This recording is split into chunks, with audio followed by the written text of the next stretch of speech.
Ce matin, je voudrais justement qu'on parle un peu de la royauté. Puisque selon le calendrier liturgique chrétien, aujourd'hui c'est le dimanche des rameaux. N'est-ce pas?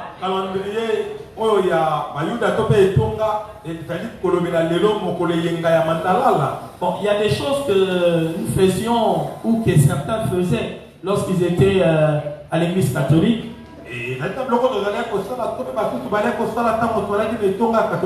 On a tout abandonné et tout rejeté. Moi, je ne vois aucun mal de venir avec un rameau en souvenir de ce qui s'est passé. Ce n'est pas une obligation. Ce n'est pas non plus un péché. Si nous fêtons Noël avec des sapins qui n'existent même pas dans la Bible, pourquoi ne pas commémorer un si grand événement que l'entrée de Jésus à Jérusalem?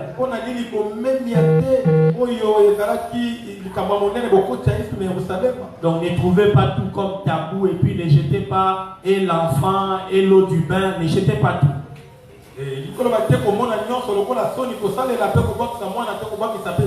Aujourd'hui, c'est un jour de célébration pour un événement capital dans la prophétie biblique. Et je voudrais justement en parler un tout petit peu ce matin. Pas seulement dans un contexte historique, mais je voudrais surtout vous montrer la portée spirituelle de cet événement pour toi et pour moi.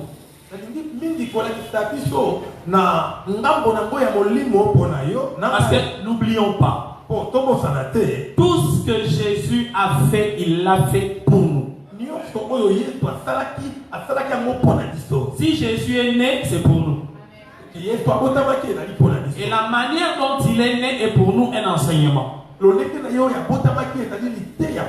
Quelqu'un comprend cela? Amen. Toute la vie du Seigneur Jésus, c'est pour nous un enseignement.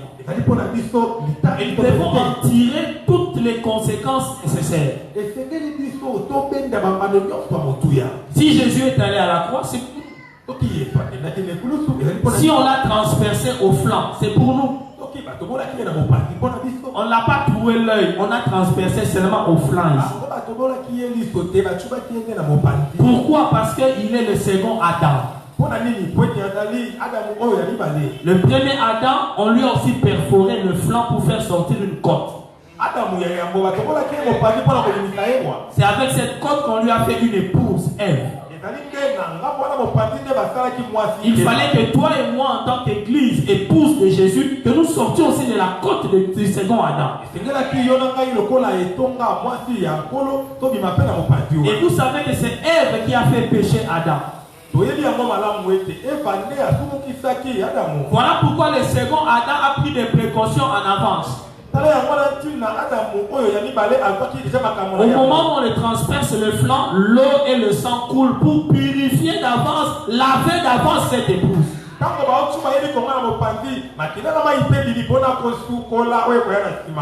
Tous les scénarios de la croix a un enseignement pour nous.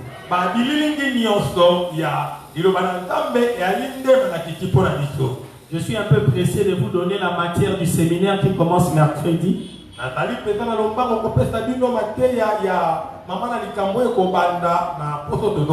Ne manquez pas, à partir de ce mercredi, nous parlerons justement de la Pâque, de la mort du Seigneur. On a un séminaire qui a pour thème le grand échange. Vous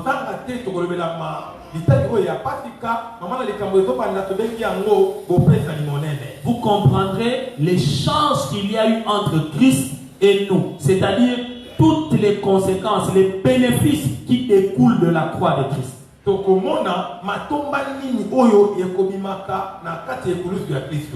pour ce matin, parlons un peu de l'entrée de Jésus à Jérusalem. Je suis dans Matthieu 21, du premier verset jusqu'au 11e. Matthieu 21, 1, 11.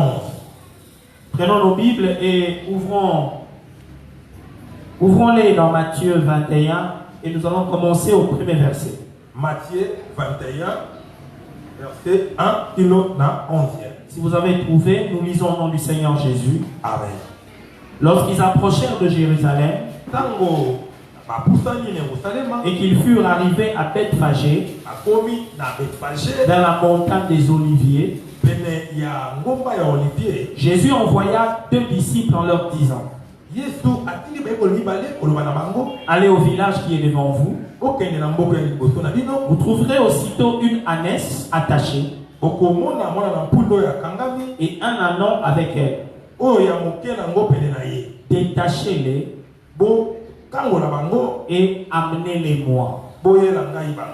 Si quelqu'un vous dit quelque chose, vous répondrez: le Seigneur en a besoin. Et à l'instant, il les laissera aller. Or, ceci arriva afin que s'accomplisse ce qui avait été annoncé par le prophète. Dites à la fille de Sion: voici ton roi vient à toi, plein de douceur et monté sur un âne, sur un ânon, le petit d'une ânesse. Les disciples allèrent et firent ce que Jésus leur avait ordonné. Ils amenèrent l'ânesse et l'ânon, mirent sur eux leurs vêtements et le firent asseoir dessus. Notez, Jésus s'assoit sur 2 animaux en même temps, et l'ânesse et l'ânon. Il s'assoit sur les 2. Vous avez déjà vu ça? Un homme qui chevauche 2 animaux en même temps. Tu ne crois pas, mais réalisons ça. Verset 7. Ils amenèrent l'ânesse et l'ânon, mirent sur eux leurs vêtements et Jésus le firent asseoir dessus. Verset 8. La plupart des gens de la foule étendirent leurs vêtements sur le chemin. D'autres coupèrent des branches d'arbres et enjonchèrent la route. Ceux qui précédaient et ceux qui suivaient Jésus criaient: Hosanna au fils de David. Béni soit celui qui vient au nom du Seigneur. Hosanna dans les lieux très hauts. Lorsqu'il entra dans Jérusalem, toute la ville fut émue. Et l'on disait: qui est celui-ci? La foule répondait: c'est Jésus, le prophète de Nazareth en Galilée. Parole du Seigneur. Amen. Veuillez vous asseoir. J'ai donné un intitulé à ce message: une nouvelle histoire. Une nouvelle histoire. Vous comprendrez pourquoi c'est intitulé. Cette histoire est connue de chacun d'entre nous, même dans les films qu'on a tournés de l'évangile de Jésus, on montre cette scène.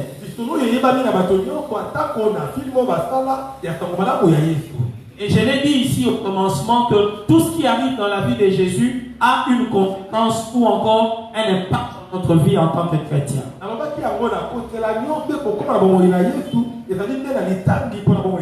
Quand Jésus-Christ est né dans ce monde, on a annoncé en disant qu'un roi est né. Rappelez-vous que les mages qui ont vu son étoile, quand ils sont venus à Jérusalem se renseigner, ils ont dit: où est le roi des Juifs qui vient de naître?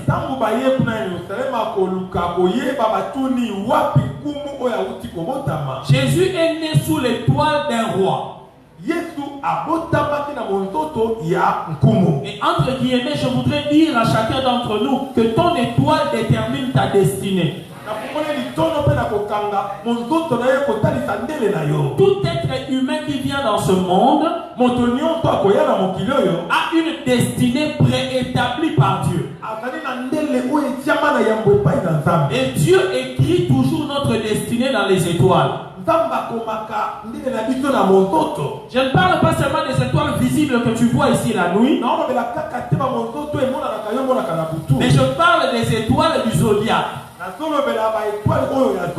Je sais que quand on touche au zodiaque, il y en a qui pensent directement à l'astrologie, à l'horoscope.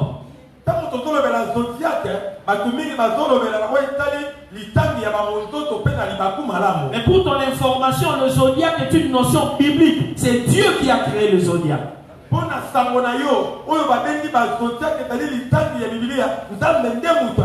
C'est le diable qui a perverti cela, parce que le diable, son rôle, c'est de pervertir tout ce que Dieu a créé. Lorsque nous naissons dans ce monde, nous naissons un certain jour, d'un certain mois, d'une certaine année, à une certaine heure.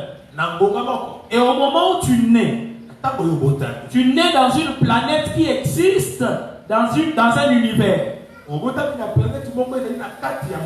au moment où tu nais, les étoiles, les astres ont une certaine position. Et cela détermine dans quelle case, dans quel cadran du zodiaque tu nais. C'est dans la Bible. Dieu a demandé à Job, connais-tu les lois du ciel? Est-ce que c'est toi qui règles leur influence sur la terre?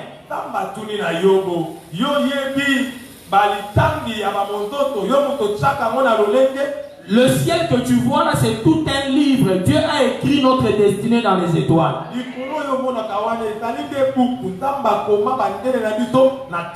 Voilà pourquoi il a dit à Abraham, le soir, sors, regarde les étoiles et vois si tu peux les compter. Telle sera ta postérité. La postérité d'Abraham, ce sont des étoiles.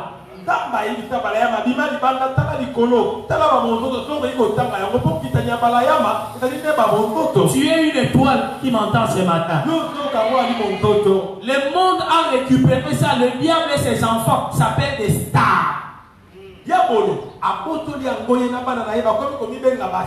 Le mot star, c'est seulement étoile en anglais. Les vrais stars, c'est toi et moi. Jésus est appelé l'étoile brillante du matin. Oh, l'étoile ne brille que la nuit. Amen. Mais lui, il brille même le matin. Il brille. Tu peux voir son étoile le matin. Et tel il est, tel nous sommes. Si elles sont des étoiles de la nuit, nous sommes des étoiles, même du jour, on brille. Cela veut dire que ta destinée est une destinée rayonnante, une destinée brillante. Ne passe pas sur la terre inaperçue.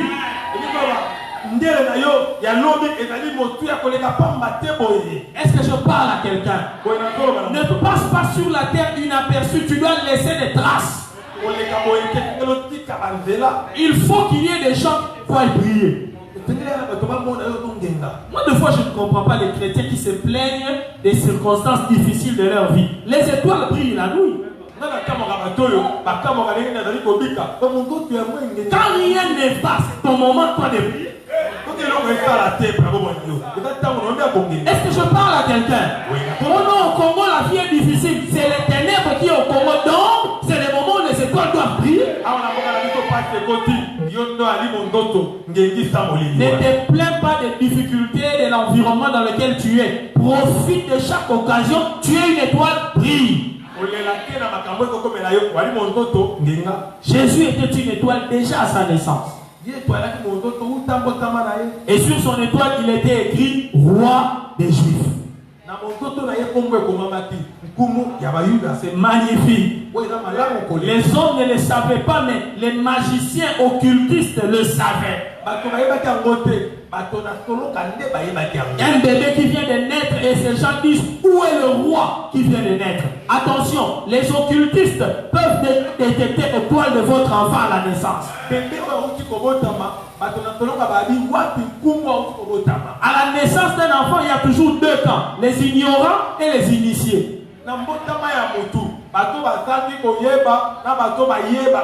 Les ignorants viennent seulement chanter. Il faut des millions écrits. Mais les initiés posent toujours une question. Que sera cet enfant?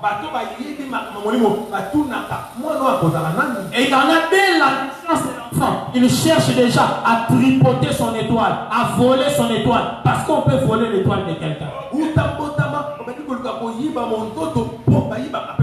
Vous les mamans, ne plaisantez pas avec vos enfants. Ne donne pas ton bébé à n'importe qui. Ne confie pas ton enfant à n'importe qui. Il peut voler l'étoile de ton enfant.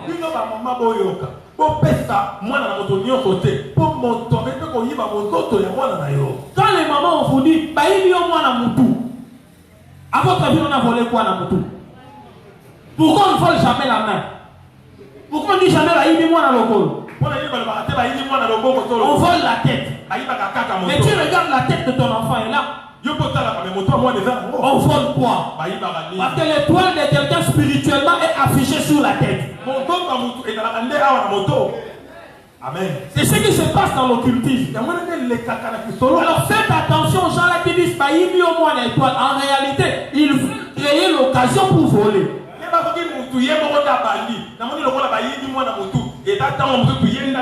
Et c'est la même personne qui te dit ça qui va te dire je connais quelqu'un qui peut soigner ça. La personne qui te dit ça, c'est le commissionnaire du voleur d'étoiles. C'est elle qui vient t'embarquer pour qu'on aille voler l'étoile. On fait des incisions sur la tête de l'enfant. Mais c'est en ce moment qu'on prend l'étoile. Ne permets pas à tout le monde de toucher ta tête. Homme de Dieu soit-il. Fais attention. Alléluia. Amen. Vous pensez que quand les mages sont venus et qu'ils ont rencontré Marie, Joseph et le petit Jésus, quand les mages se sont prosternés pour adorer cet enfant, ils l'ont fait parce qu'ils étaient des chrétiens?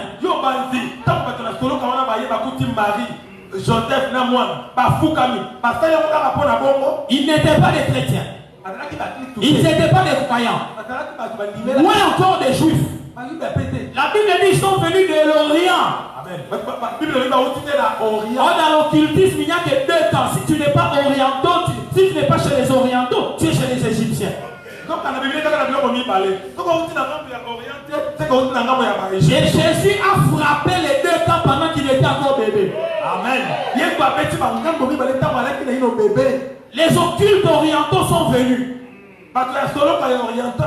Ils étaient venus pour comprendre quelle est cette étoile particulière. On n'a jamais vu une étoile comme ça. On en a un soin. Et ils ont amené leurs ustensiles de magie. Quand vous chantez à Noël, vous pensez que c'était des cadeaux? Ce n'était pas des cadeaux. La lyre, c'était un instrument d'occultisme. C'est le parfum qu'on utilise pour embaumer les morts. Comment un enfant qui naît, vous lui amenez un parfum qu'on embaume les morts?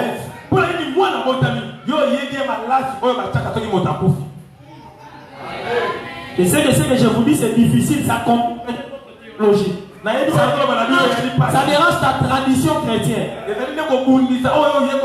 Mais c'est la vérité vraie. Quand ils sont arrivés devant l'enfant Jésus,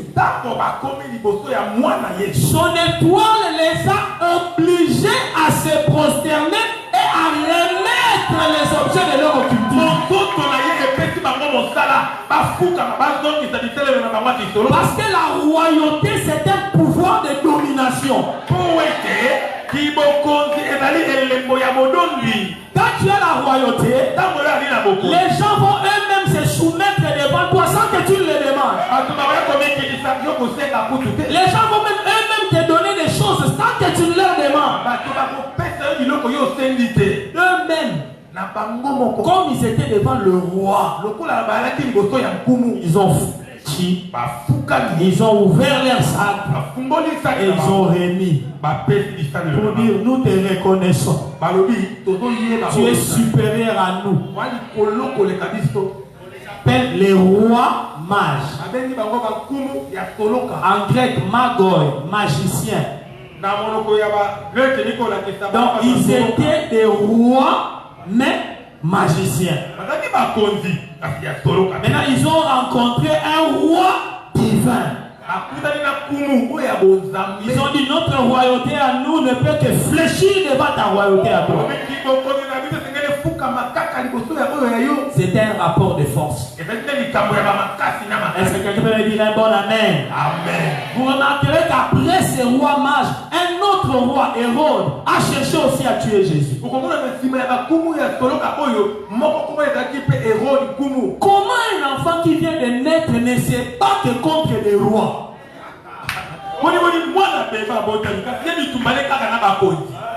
Pas de chef de quartier. Même pas les sorciers de la famille. Lui, c'est les rois qui les combattent. Écoute, ta destinée détermine le type d'ennemi que tu auras. Wow. Si tu veux comprendre comment sera ta destinée, regarde la nature de tes ennemis. Toi, tu n'es rien, tu n'as rien, mais il y a des personnes très élevées qui se font tes ennemis. Cela veut dire simplement qu'ils te considèrent comme un concurrent. Ils savent que ton étoile sera que tu les remplaces ou que tu sois à leur niveau.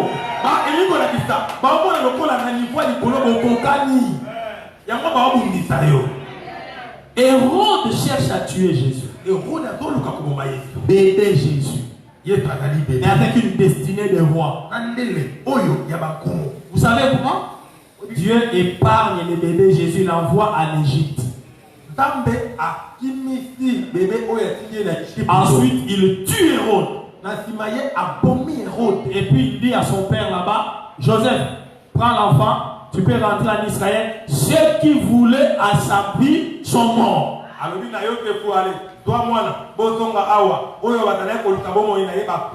Écoute-moi, ta destinée, dès que tu la comprends, apprends seulement à obéir aux instructions de Dieu. Quand Dieu te dit fouille, ne prie pas, fouille. Quand Dieu te dit ne va pas vers cette personne, ne va pas.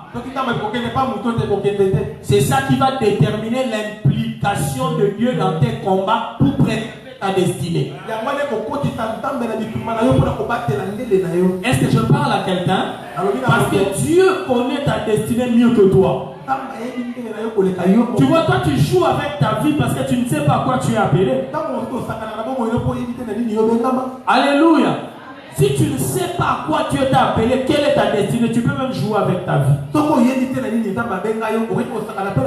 Et je t'en supplie, ne joue pas avec ta vie. Si Dieu te dit, quitte ces amis-là, quitte ces milieux-là, fais-le. Parce qu'il y a des gens là-bas qui cherchent à détruire ta destinée. Il y a des gens qui se feront même tes amis, mais seulement pour détruire ta destinée. Mais Dieu, pour te protéger, il peut te dire sépare-toi de cette personne. Jésus a été protégé d'Hérode. Le temps est bon pour vous parler de la manière dont Jésus a été protégé durant toute son enfance de tous ceux qui luttaient contre lui.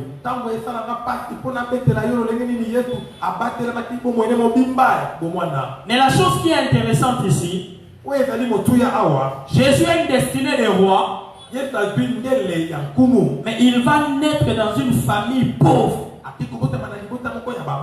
Il va naître dans des conditions misérables. Il grandit dans un contexte où on ne peut même pas accepter que ça c'est un roi. Il va grandir dans le Pakajuma d'Israël. C'est le village de Nazareth. Ça veut dire quand on dit Nazareth, toi tu penses que Nazareth c'était une ville, un endroit agréable. Non, c'était leur Pakajuma. Parce que le jour où on a dit à quelqu'un que le prophète là, le Messie, il vient de Nazareth, il a dit, hein? D'où? Est-ce que de Nazareth, quelque chose de bon peut sortir? Vous entendez la question? Est-ce que de Nazareth, quelque chose de bon?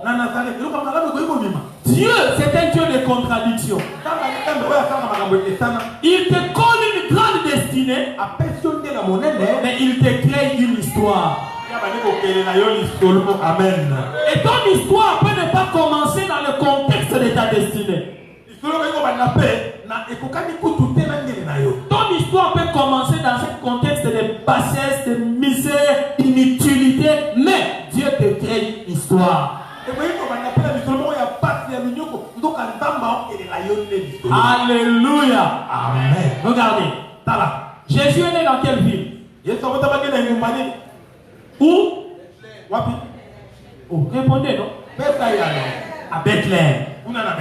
Bethléem se trouvait dans la province de la Judée. C'est-à-dire dans le territoire de la tribu de Juda. Parce que ses parents provenaient de la tribu de Juda. Est-ce que quelqu'un me suit? Amen. La tribu de Juda, c'est la tribu royale. La tribu qui a été prophétiquement annoncée comme étant la tribu royale.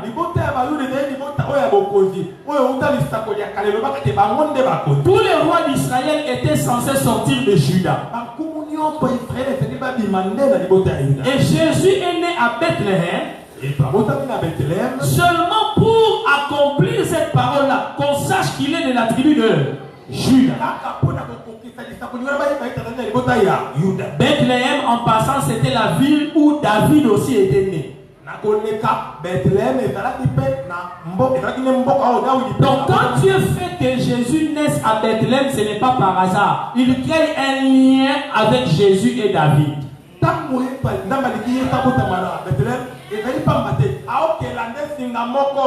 Voilà pourquoi Jésus était appelé fils de.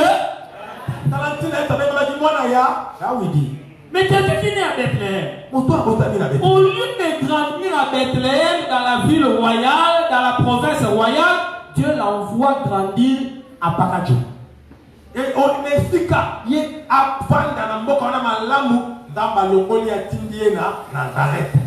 C'est là que le jeune homme va grandir.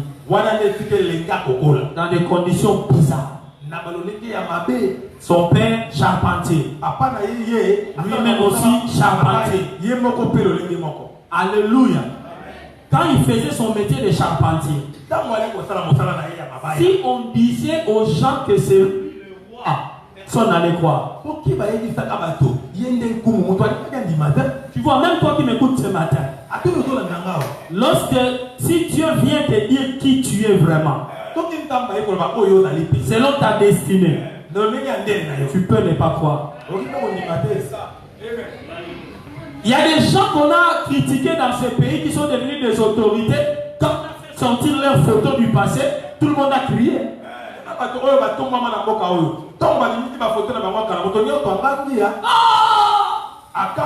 Hier il faisait c'était faire typer.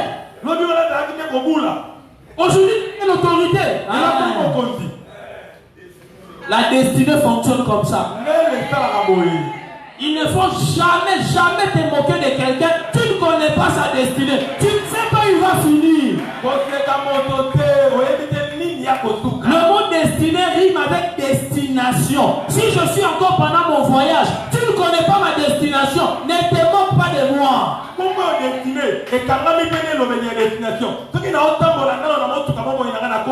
Dieu crée toujours une histoire aux hommes et aux femmes destinés.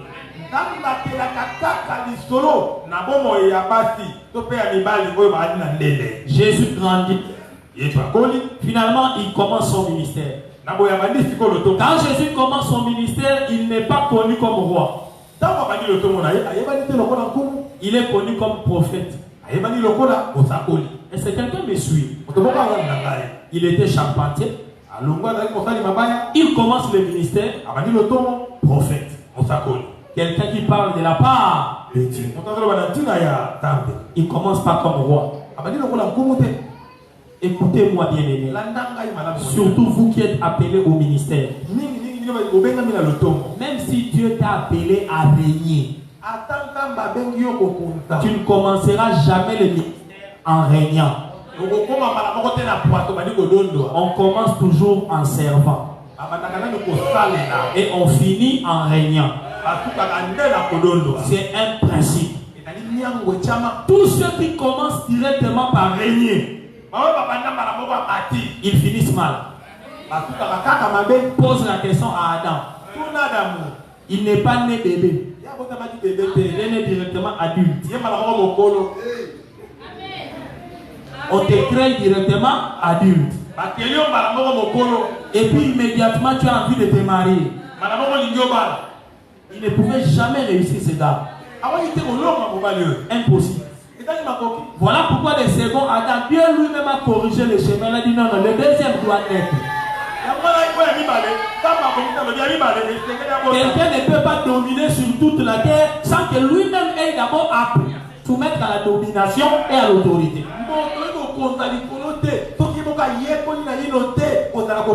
Si dans ton parcours de la vie, Dieu fait de toi subalterne des gens, ne t'en inquiète pas. Serre bien, travaille bien pendant que tu es subalterne. Tu es en train de te préparer pour régner un jour.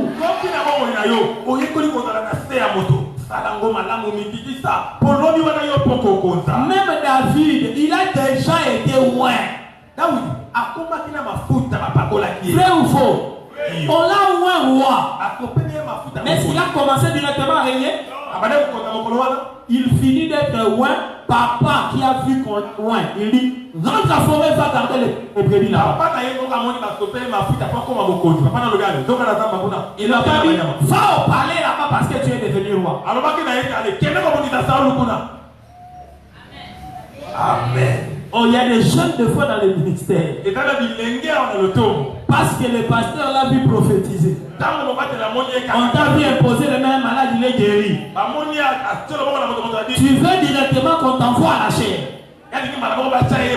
On va t'envoyer balayer. Va essuyer les chaises. Et c'est là où les gens disent on ne reconnaît pas mon ministère dans cette. Dans cette église-là, on ne reconnaît pas les grâces des gens. C'est toi qui ne comprends pas les principes d'autorité. C'est toi qui ne comprends pas les principes pour régner. Avant de régner, tu dois d'abord commencer par servir. Est-ce que vous savez que même à 12 ans, Jésus avait déjà toute la sagesse pour contredire le docteur de la loi?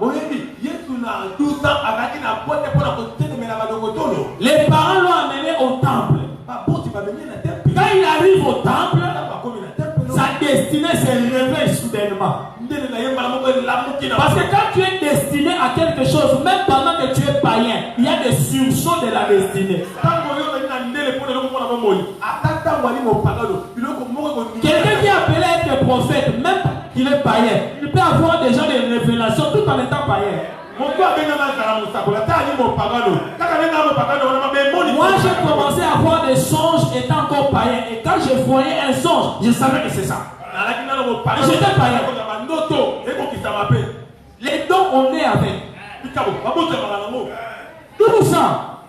Il contredit déjà les docteurs de la loi, ils sont épatés. Ça ne faisait qu'annoncer son futur. Mais ce n'était pas le moment. Les parents sont venus le prendre. Ils l'ont fait sortir du temple. Ils l'ont ramené à la maison. Tu as 12 ans. Tu dois être soumis aux parents. Et la Bible dit qu'il leur était soumis. Apprends à te soumettre. L'humilité précède la gloire. N'aspire jamais à la gloire si tu n'as jamais goûté à l'humilité. Jésus a accepté l'humilité durant toute sa vie. Le charpentier a prophète. Quel prophète? Le prophète de Nazareth. C'est comme si on dit le pasteur de Paradjouma. Ce n'est pas le pasteur des États-Unis. Ce n'est pas le pasteur de Gombe. Est-ce que vous me comprenez? Des fois, le poids qu'on te donne dépend de la zone d'où tu es sorti. Même vous tous qui êtes ici, nous tous les pasteurs locaux qui marchons à pied, est-ce que vous nous respectez? Si j'annonce seulement ici, le mercredi, nous allons recevoir le pasteur Winston Jackson qui vient de l'Australie.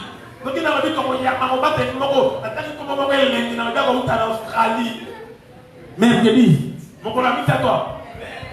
Parce que c'est un homme qui vient de l'Australie. Mais peut-être qu'en venant de l'Australie, il peut ne pas avoir aussi de la matière plus que ceux qui sont de Kinshasa. Est-ce que je dis la vérité? Il vient de France. C'est comme ça que les jeunes filles paniquent. Eh, mon bel ami, c'est diaspora. Parce que la diaspora veut dire quoi? Diaspora.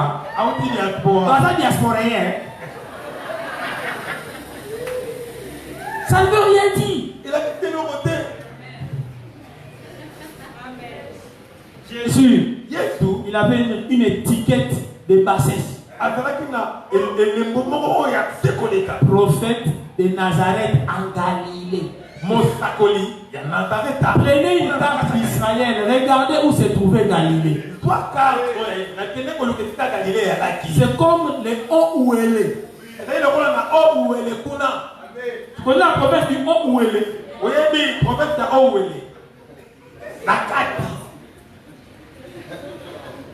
Jésus était du genre un Ouagénia. Non, mais tous ses disciples c'était des pêcheurs de poissons. Parce qu'à Galilée, il y avait une mer qu'on appelle la mer de Galilée. La plupart des habitants des Galiléens c'était des pêcheurs de poissons.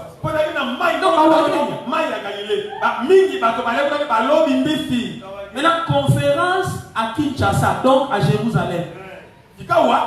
Organisé par le prophète Ouagénia du Haut-Ouélé.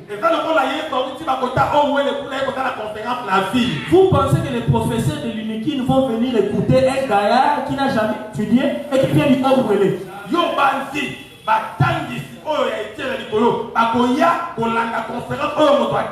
D'ailleurs, on disait de lui, il n'a même pas étudié. Comment connaît-il les études? Lui qui n'a pas étudié. Il n'avait pas étudié.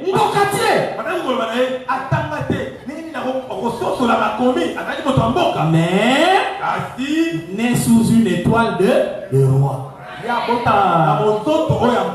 Écoute, ne pense pas que comme tu n'as pas fait des études, alors tu ne peux pas régner dans la vie. Tu te trompes. Le Jésus que tu as reçu, lui non plus n'avait pas fait des études. Que le monde vous enseigne un peu. Il y en a qui règnent même ici à Kinshasa. Ils règnent dans des jeeps. Les Londres sont tanga, comme ça, qui n'a pas beaucoup de cours du soir, à la 5e des humanités. Mais, Babel avait déjà excellence, honorable, il étudie maintenant.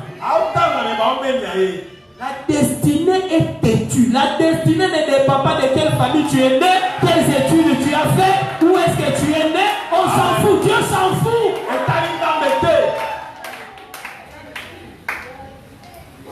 L'histoire de Jésus entrant à Jérusalem ici pour atterrir de 2 pieds. Jésus, il savait qu'il allait bientôt mourir. Après cette histoire ici, Immédiatement commence l'histoire de sa mort. Regardez. Quelqu'un qui est né sous l'étoile d'un roi. Il va aller jusqu'à mourir sans jamais avoir goûté à la royauté.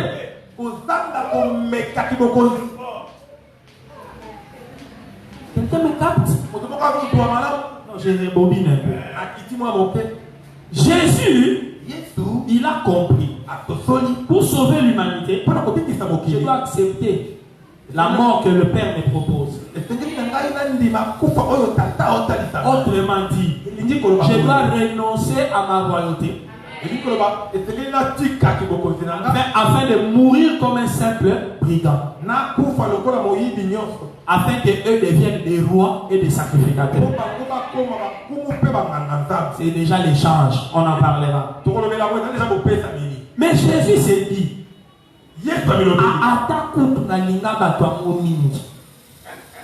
c'est vrai, je vais mourir pour eux. Mais avant de perdre ma royauté, je vais quand même un peu jouir, goûter un peu à ma royauté. Que j'ai ne fût qu'un avant-goût de la royauté. Et l'épisode ici de Jésus entrant à Jérusalem, c'est le seul épisode de la vie de Jésus où il a été reconnu comme roi.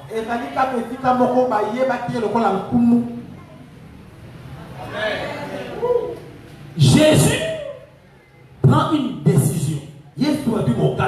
La Bible dit, quand ils approchaient de Jérusalem avec ses disciples,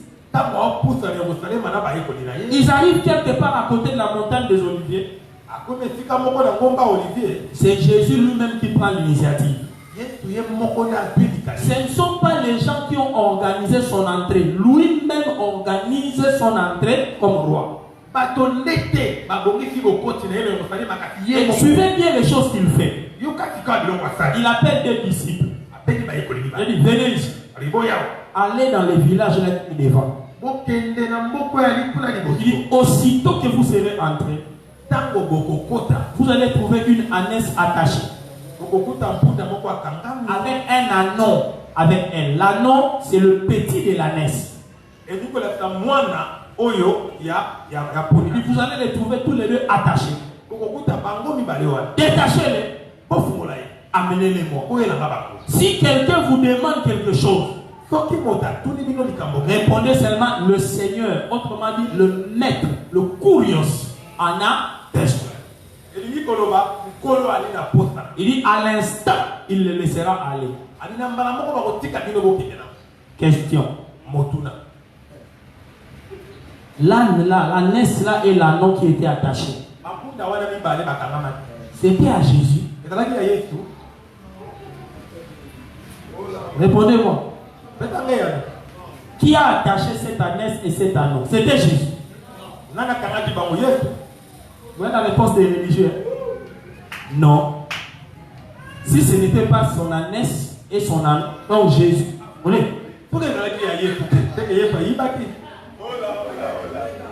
Il a volé. L'ânesse dont on parle ici à l'époque, c'était un véhicule. Donc maintenant, il a vu sur Orokuta, Lexus. Pour une ânesse, maman a Lexus et Mercedes. Et toutes les deux voitures amenées. Si quelqu'un vous demande, dites le maître. Le maître veut dire le propriétaire. Kurios veut dire le propriétaire. Jésus. Si tu t'en vas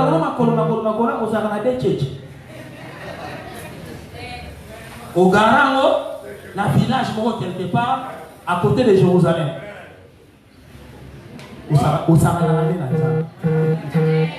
Alléluia. Amen. Maintenant, je te montre pourquoi la Bible parle des ânesses, de l'ânon. Pourquoi?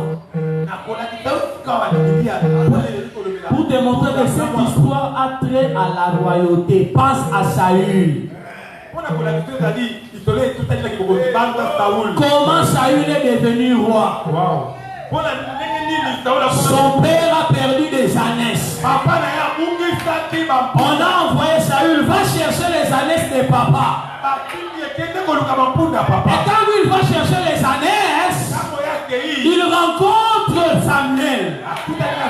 Il rencontre la royauté. On le voit roi. On lui ne t'inquiète plus pour les ânesses de ton père. On les a déjà retrouvés. Toi, tu deviendras le propriétaire de toutes les ânesses d'Israël. Le roi en Israël était le propriétaire de tout. Le curieux.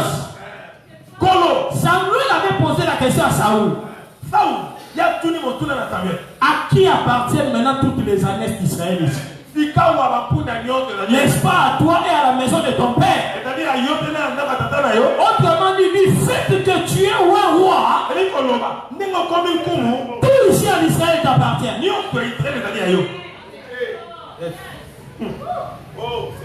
Comment dit Jésus avait dit,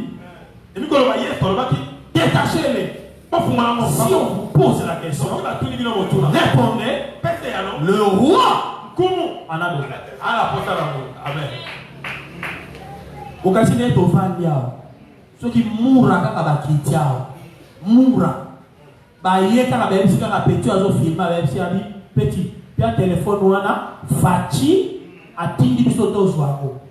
Ko banana nga. Mutolo basa. Mourra.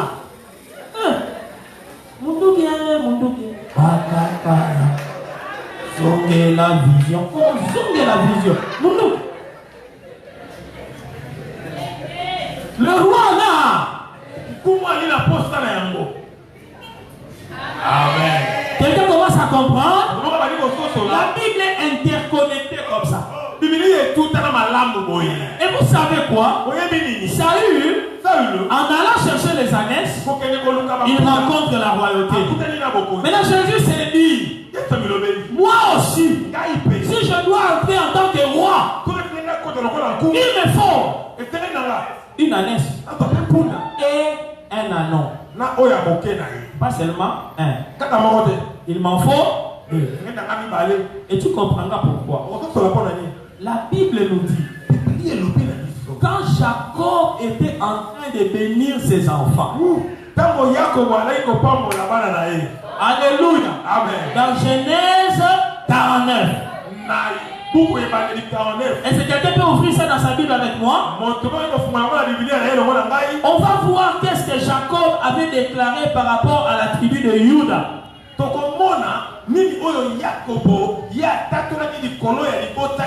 Genèse 49 au verset 8. Genèse 49, 8. Ils ont total. Juda, tu recevras les hommages de tes frères. Ta main sera sur la nuque de tes ennemis. Les fils de ton père se prosterneront devant toi. Juda est un jeune lion. Voilà pourquoi on dit le lion de la tribu de Juda. Ça vient d'ici. Tu reviens du carnage, mon fils. Il ploie les genoux. Il se couche comme un lion. Comme une lion. Masculin. Dans Juda, il y a le lion. Il y a aussi la lionne. Sur mes fils et mes filles, je répandrai de mon esprit. Sur mes serviteurs et mes servantes. Vous entendez? À Juda, il n'y a pas de distinction.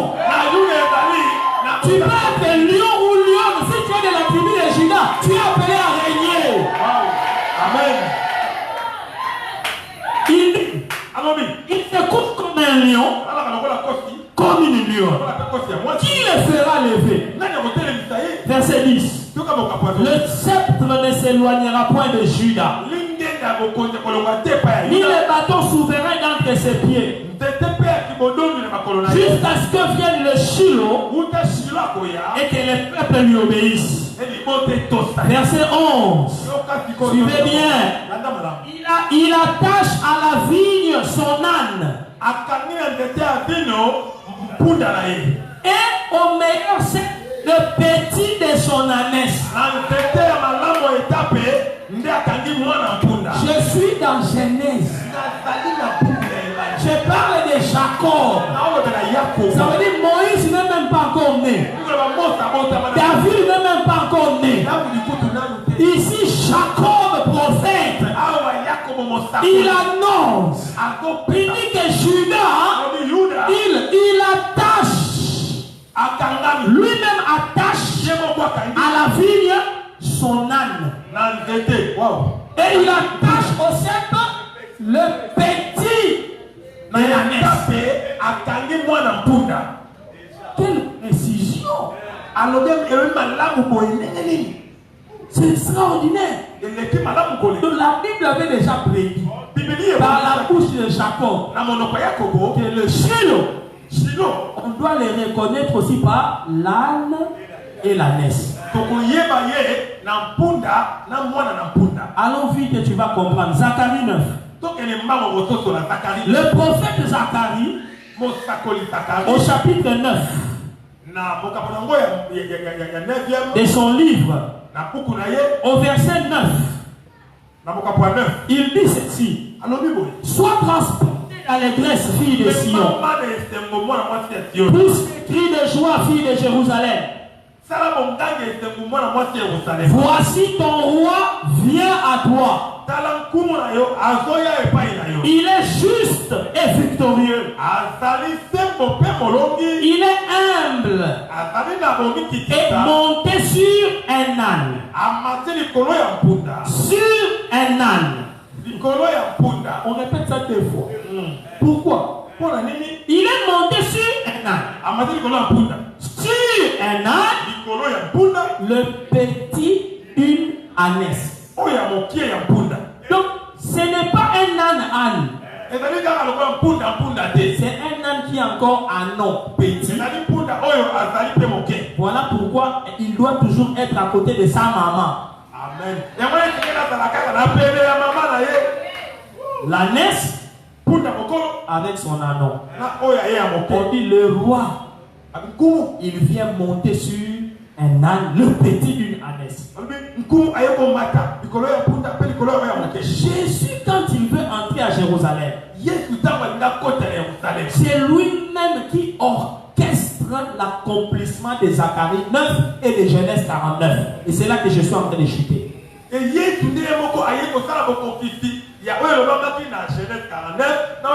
n'a pas attendu que quelqu'un le fasse pour lui.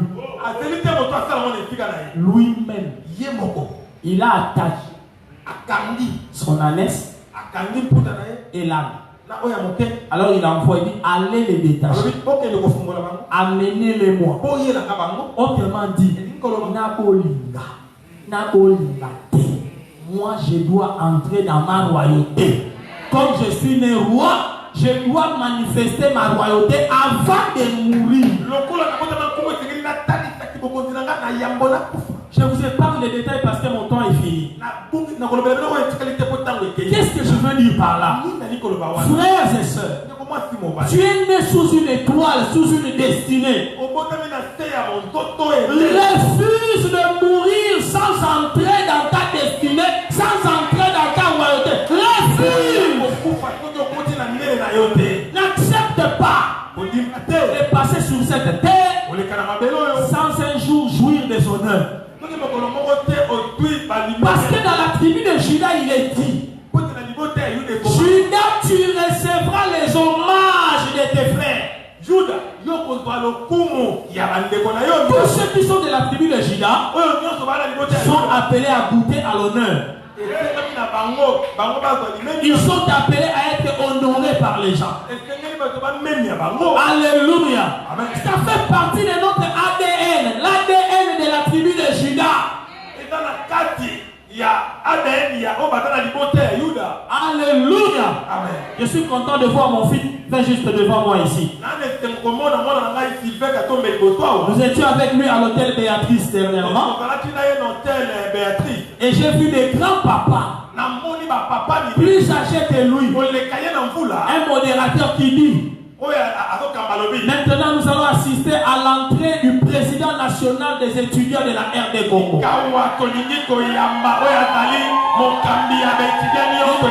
Et les ministres étaient assis, les députés étaient là, des honorables sénateurs étaient là. Et j'ai vu mon fils entrer avec les gars du corps.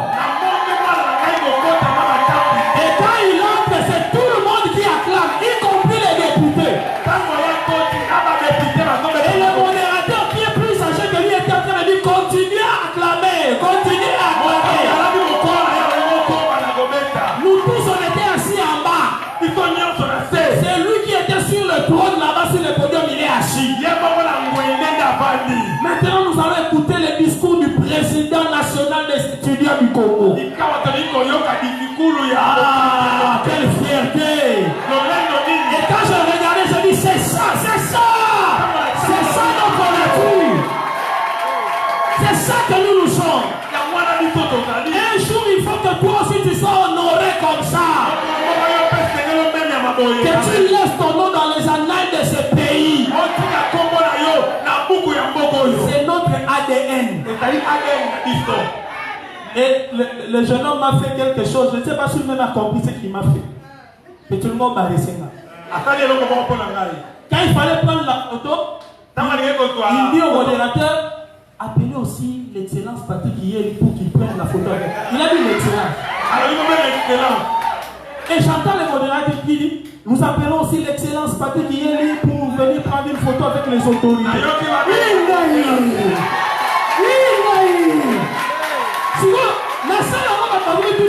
Excellence à moi, Yanni. À sa ministre, encore la nuit, il y a encore pastoral. La terre, il peut avoir mon piquinique.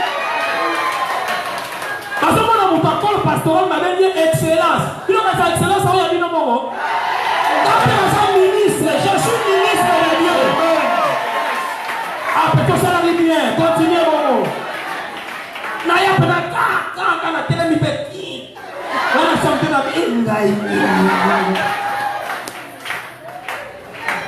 Nam kututé, calamité, tu seras pas fatigué à Boula. Tu as voté dans mon dans Congo. Même Jésus, il a voulu avoir les honneurs. Il monte sur l'âne et l'anneau. Amati, na punda mokolo, na oya moke, ni bale. Oh, le fou douté. Comment vous avez autant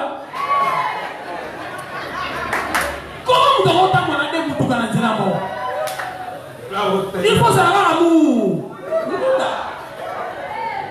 Il entre comme ça. On a mis des branches d'arbres là-bas. La Bible dit toute la ville était en ébullition. Toute la ville est unanime. Et les gens posaient la question: qui est celui-ci? Alléluia. Amen. On dit la foule répondait: c'est Jésus, le prophète de Nazareth en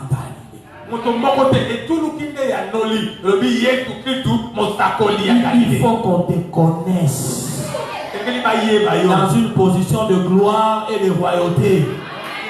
Même si on t'appellera toujours par les titres de tes origines. Vous voyez la Bible, hein? On appelle toujours Rahab la prostituée. Dans le Nouveau Testament, parce que là, Atina Kindumba terre. Abalaka, la Bible prouve qu'Abalaka, Koko Kutu, dans la boti moana, parmi bateau ya bota on a des bakubota Yesu. Rahab, Abalaka, mais comment Rahab là? Les gens continueront à t'appeler. Parce que moi, on a ma chocho, mais ça a décidé que vous avez ma chocho, on roule pendant la pontiaque, il y a luxe, mais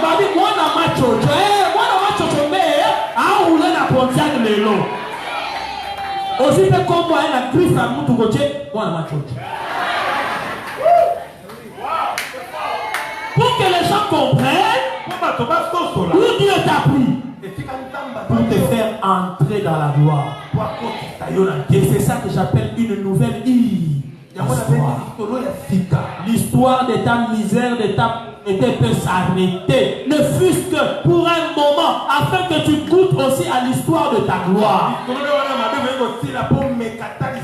Et ma prière pour cette église, c'est que Dieu change d'histoire.